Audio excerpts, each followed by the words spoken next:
This loss, draw, may or may not come back to bite Switzerland in the ass. Let me just put it clear, raw, uncut. Switzerland, they messed up. And no disrespect to Qatar, I'm not discrediting what they did, but almost everyone, maybe barring the Qatari fans, predicted and expected Switzerland to comfortably, and I mean comfortably, walk away with a victory here. And they looked on course to do so. Like, how did Switzerland drop points in this match that they were supposed to win? They looked like winning. They were too comfortable. They almost did. They almost did it. But Qatar, with a never say die attitude, looking to make amends for their disappointment of 2022, a World Cup that they hosted and flopped tremendously. They fought well and they gained a very, very unlikely point.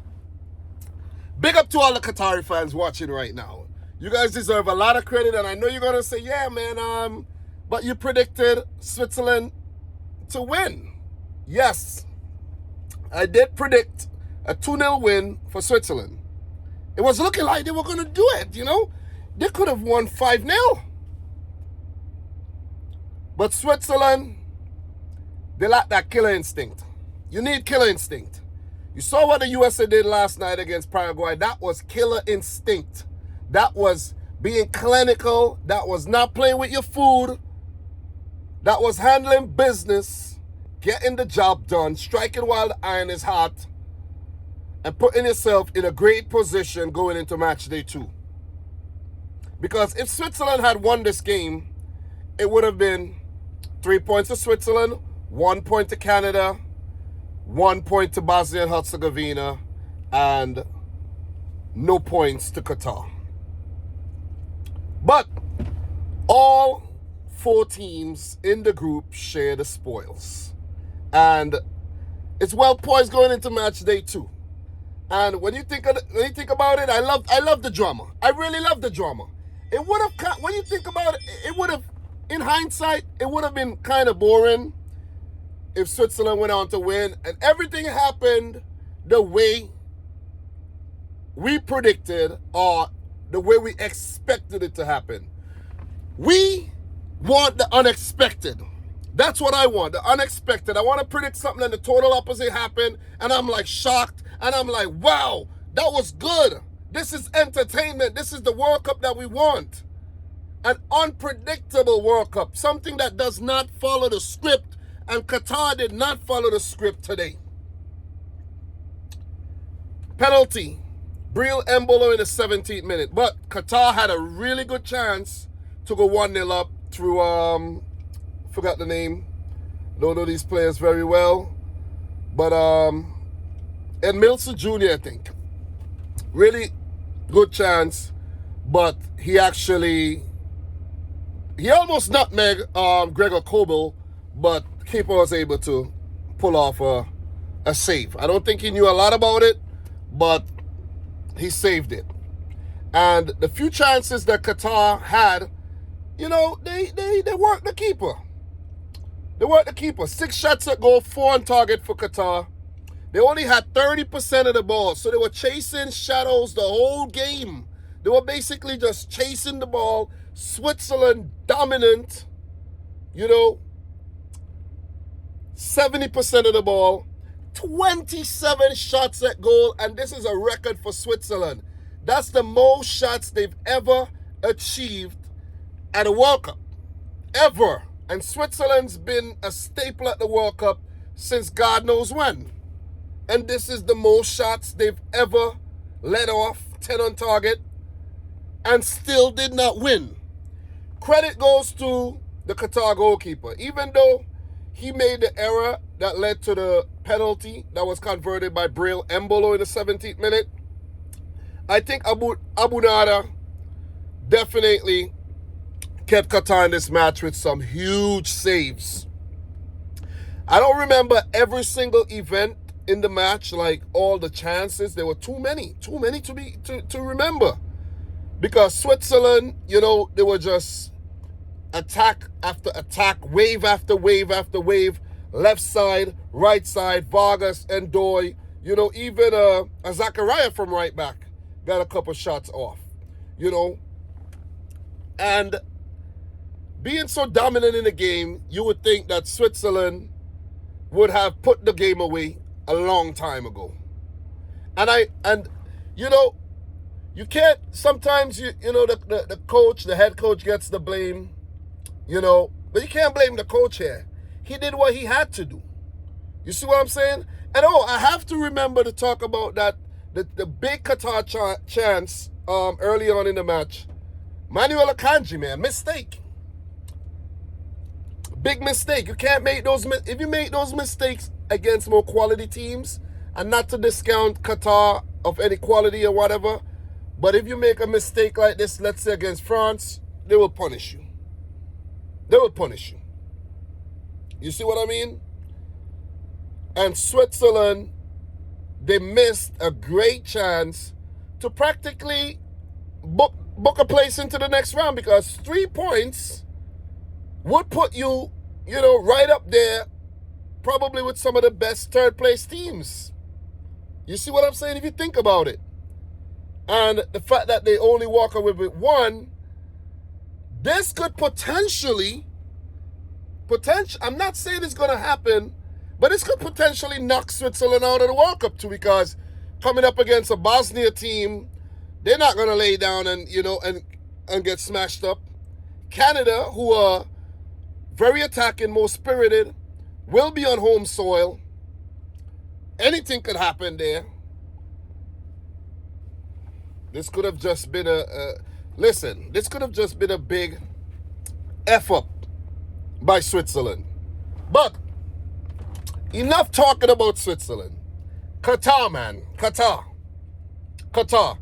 Watching the end of the game there, you could see Akram Afif just busy. They spraying the ball here, spraying there, making runs there, making run there. And that ball in the box, what a ball. And before Bulem Kuki scored, he was being a nuisance to the Swiss players. And it just had to be him. It just had to be him, man. Playing basically as a number 9. Almoaz Ali did not even get a chance to come on the field.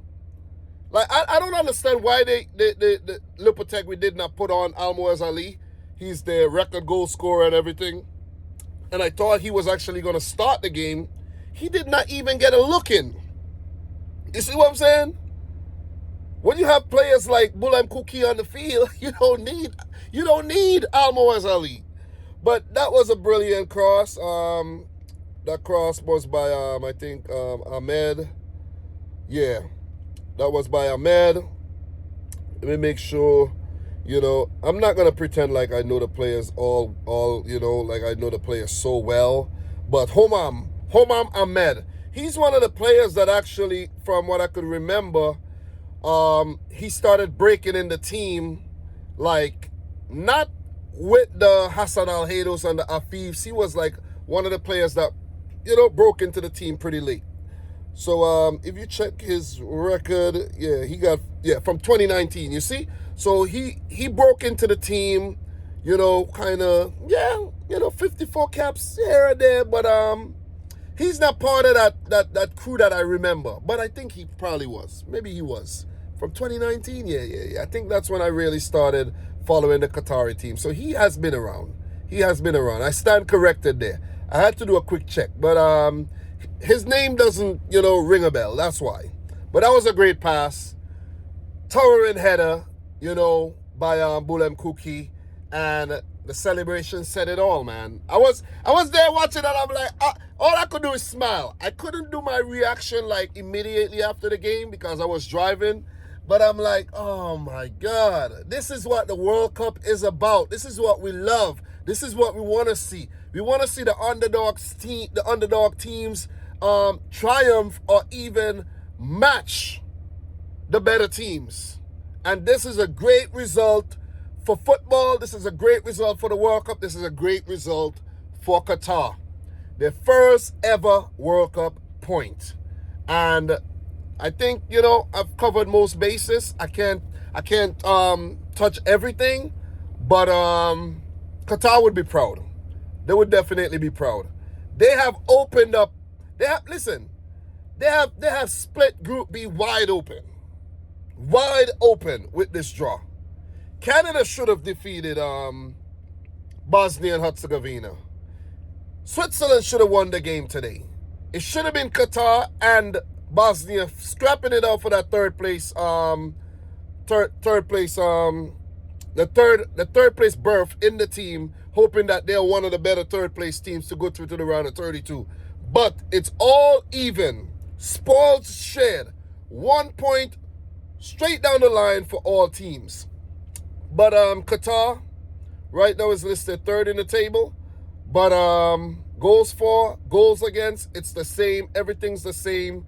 I think the criteria would boil down to maybe like probably yellow cards and things like that. So listen, 2026 World Cup, please give us more games like this. Please give us more games like this. Brazil, Morocco is at halftime, and I took the time to whip up this video. It's 1-1, and something special could happen in that game as well. So I will talk about that when it's done. So let me get back to watching that match. Let me know your thoughts down below. Let me know how you think things would end up in Group B. Let me know how you feel about Switzerland's performance. Very experienced team. The quality is like, the golfing quality is so big, between the two sides. You can look at all the quality in the Switzerland team, from Granit Xhaka, to, Remo Freuler, to Zachariah, to Kobel, Akanji, Elvedi, you look all across the team. Embolo, maybe they're lacking something. Maybe they need to make a few changes going into the next match. So as for Qatar, as I wind down this video, the next match will be against the host nation, one of the host nation, Canada, and Switzerland will play Bosnia and Herzegovina. That game could easily end in a draw. Easily. It's left to be seen. Qatar now would actually fancy their chances against a more open Canada. You see what I'm saying? They would start to dream now. Listen.